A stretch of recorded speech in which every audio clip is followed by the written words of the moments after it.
Инфляциянын durgutması için lazımdı adımlar. Çünkü devlette pahalar büyürler. Söyledi Komrat'ta bankların yöndericilerin birisi.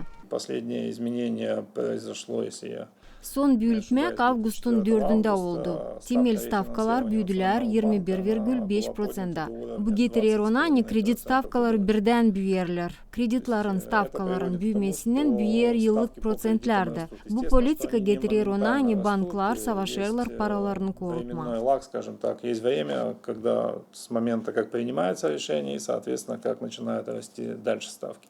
Vitaliy Tsvetka vurguladı hani bu schemaya göre bütün dünyanın bankları çalışır.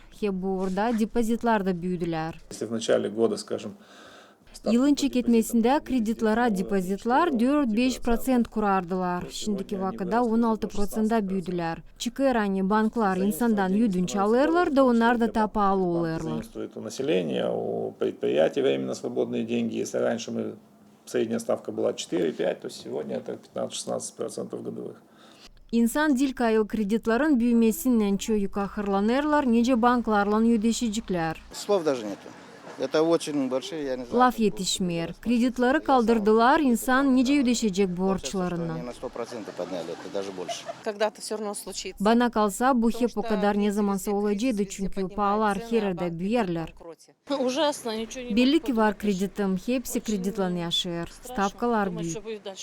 Millet Bankı bildirir hani bakınca geçen yılın Eylül ayına insan daha az kredi çeketti alma. Onların sayısı 17,6% azaldı. Svetlana Dimitroglu, Maya Sadovich, Grigoriy Stavilov, Maria Kazaku, GRT Haberler.